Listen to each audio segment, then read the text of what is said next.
নমস্কাৰ ছাত্ৰ ছাত্ৰীসকল, তোমালোকৰ বাবে এটা ডাঙৰ আৰু ভাল খবৰ আহি পৰিছে। ভাৰতৰ প্ৰথমজন ৰাষ্ট্ৰপতি ডক্টৰ ৰাজেন্দ্ৰ প্ৰসাদৰ সন্মানত বাডি ফৰ ষ্টাডিয়ে মুকলি কৰিছে এটা ডাঙৰ স্কলাৰশ্বিপ, যাৰ নাম হৈছে ডক্টৰ ৰাজেন্দ্ৰ প্ৰসাদ স্কলাৰশ্বিপ 2026-27 বৰ্ষৰ। ঠিক আছে, এই স্কলাৰশ্বিপটো বিশেষকৈ সেইসকল মেধাৱী ছাত্ৰ ছাত্ৰীৰ বাবে আনিছে যিসকলৰ ঘৰৰ আৰ্থিক অৱস্থা বেয়া কিন্তু পঢ়া শুনা কৰি আগবাঢ়ি যাবলৈ বহুত ইচ্ছা আছে। তুমি যিটো ষ্ট্ৰীম বা বিভাগতে নপঢ়া কিয়, আৰ্টছ, ছায়েন্স, কমাৰ্চ, সকলোৱে ইয়াৰ বাবে আবেদন কৰিব পাৰিব।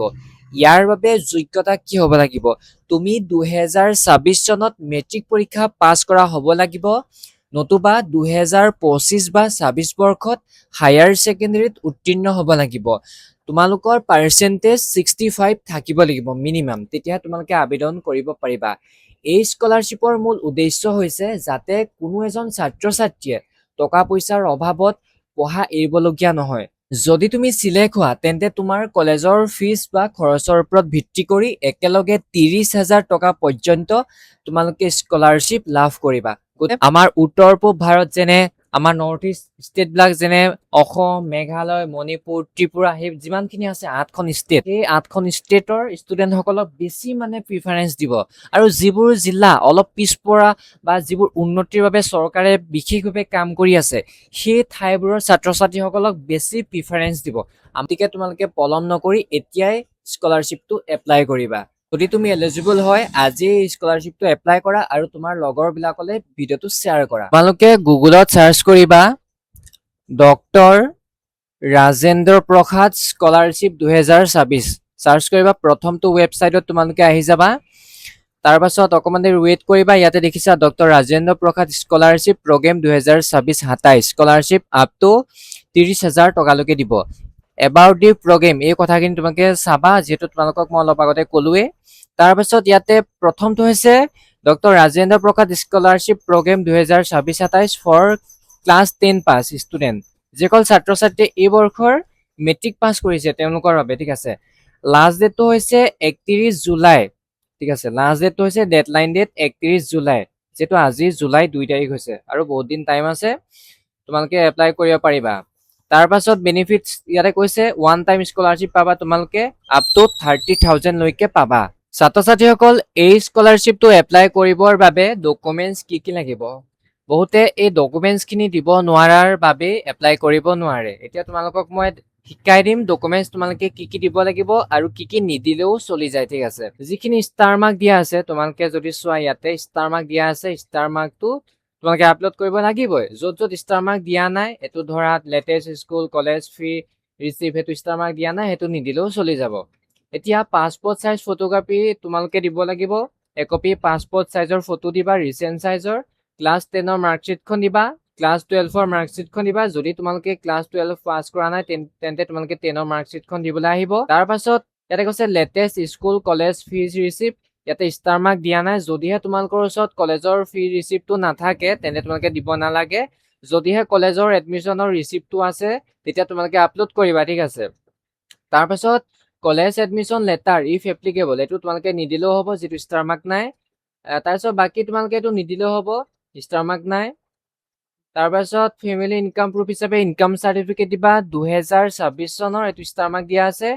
ষ্টুডেণ্ট আইডি প্ৰুফ হিচাপে ID card, bonafide student certificate, letter from school, সেইটো তুমি নিদিলেও চলি যাব। ঠিক আছে, বহুতো ষ্টুডেণ্টে সুধি থাকে দাদা এইটো আমাৰ ওচৰত নাই, আমি নিদিলে হ'বনে নাই। চ' তোমালোকে নিদিলেও চলি যাব যিহেতু ষ্টাৰ মাৰ্ক নাই। ঠিক আছে, তাৰপিছত কৈছে বেংক পাছবুক, ইয়াতে ষ্টাৰ মাৰ্ক দিয়া আছে bank passbook.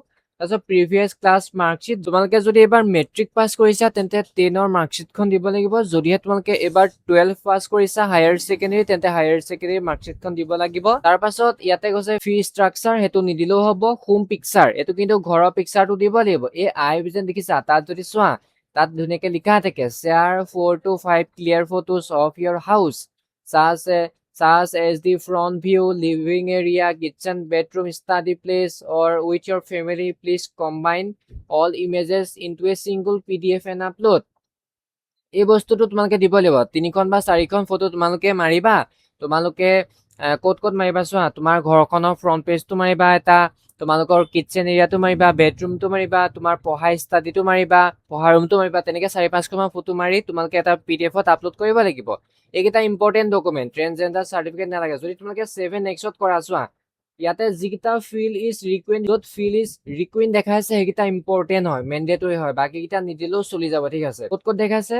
Passport size photography, 10 class marksheet, 12ৰ মাৰ্কশ্বিট। যিহেতু মই এইটো ক্লাছ 12ৰ দেখাইছো কাৰণে 12ৰ মাৰ্কশ্বিটখন দিব দিছে। যদি তোমালোকে ক্লাছ 10টো চিলেক্ট কৰা তেতিয়া 12ৰ মাৰ্কশ্বিট দিব নালাগে। তাৰপাছত ইয়াতে ফেমিলি ইনকম চাৰ্টিফিকেট দিব লাগিব, বেংক পাছবুক লাগিব, প্ৰিভিয়াছ ক্লাছৰ মাৰ্কশ্বিট লাগিব, হোম পিকচাৰ লাগিব। এইকেইটা ইম্পৰ্টেণ্ট হয়, বাকী নহ'লেও চলি যাব। চোৱা ইয়াতে হোম পিকচাৰ বুলি যে আছে, ইয়াতে আৰু এটা বস্তু তোমালোকে দিব লাগিব, অৰ উইথ ইয়ৰ ফেমিলি, তোমাৰ ফেমিলিৰ সৈতেও এটা ফটো মাৰিব লাগিব, ঠিক আছে। সেইটো কথা কোৱা নহ'ল, তোমালোকে চাই ল'বা। তাৰপাছত এতিয়া তোমালোকক মই দেখাম। প্ৰথমতে যিটো আছে doctor Rajendra Prasad scholarship programme 2026-27 for class 10 pass student. এইটো ক্লাছ 10 পাছ ষ্টুডেণ্টৰ বাবে। ডেডলাইনটো ক'লোৱে 31 জুলাই 2026। তোমালোকে ভিউ ডিটেইলছত যাবা, তাৰপিছত এনেদৰে চেক কৰিব পাৰিবা এলিজিবিলিটি ক্ৰাইটেৰিয়াখিনি কি আছে তোমালোকে চাব পাৰিবা। তাৰপিছত মই বেক কৰি দিছো। বেক কৰাৰ পাছত ইয়াতে আহিলে, তলত আহিলে doctor Rajendra Prasad scholarship programme for 12 pass student, মানে এবাৰ যিসকল ছাত্ৰ ছাত্ৰীয়ে হায়াৰ ছেকেণ্ডেৰী পাছ কৰিছে তেওঁলোকে আবেদন কৰিব পাৰিব। এমাউণ্টটো ছেমেই হয়, তেওঁলোকে ভিউ ডিটেইলছত যাব। বস্তুখিনি চব একেই হয়, ঠিক আছে। এইটোকে মই দেখাই দিছো অলপ। ইয়াতে লিখা আছে এপ্লাই নাও, ঠিক আছে। এপ্লাই নাও তোমালোকে ক্লিক কৰিব পাৰো। শিকাম কেনেকৈ ক'ত কৰিব লাগে। এলিজিবিলিটিখিনি লিখা আছে, the scholarship is open to students across India who meet the following criteria. এইটো গোটেই হোল ইণ্ডিয়াৰ বাবে, ঠিক আছে। আমাৰ অসমৰ ছাত্ৰ ছাত্ৰীসকলে আবেদন কৰিব পাৰিব, ঠিক আছে। ভাৰতৰ যিমানখিনি ষ্টেট আছে সকলো ষ্টেটৰ পৰা আবেদন কৰিব পাৰিব।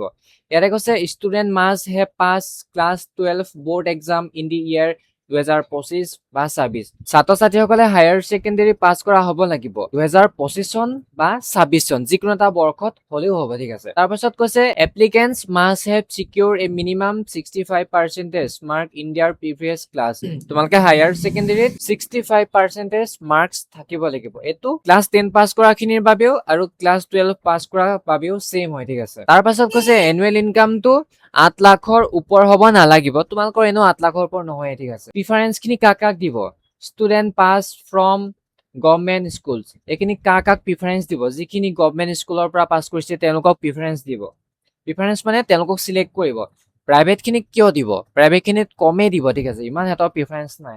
এই স্কলাৰশ্বিপটো দুখীয়া ছাত্ৰ ছাত্ৰীসকলক বা আৰ্থিকভাৱে পিছপৰা ছাত্ৰ ছাত্ৰীসকলকহে দিয়া হৈছে। পাৰ্চন উইথ ডিছেবিলিটিজ, যিখিনি শাৰীৰিকভাৱে সক্ষম হয়, PWD ষ্টুডেণ্ট হয়, তেওঁলোকক প্ৰিফাৰেঞ্চ দিয়া হ'ব, অগ্ৰাধিকাৰ দিয়া হ'ব। ইয়াতে কৈছে students from the north east region and aspirational districts, মানে ইয়াতে কৈছে আমাৰ অসমৰ ছাত্ৰ ছাত্ৰীসকলৰ বাবে বহুত বেছি ভাল খবৰ, ঠিক আছে। ইয়াতে কৈছে benefits, selected students will receive a one-time scholarship up to 30,000 depending on their fee structure. এইটো মানে one time scholarship দিব, 30,000 দিব, আৰু তোমালোকৰ কলেজৰ খৰচটো চাই পেলাইহে তেওঁলোকে দিব, ঠিক আছে। তাৰপিছত ডকুমেণ্টছ খিনি কি লাগিব কৈছে, ৰিচেণ্ট পাছপৰ্ট চাইজ ফটোকপি লাগিব, প্ৰুফ অফ আইডেন্টিটি লাগিব।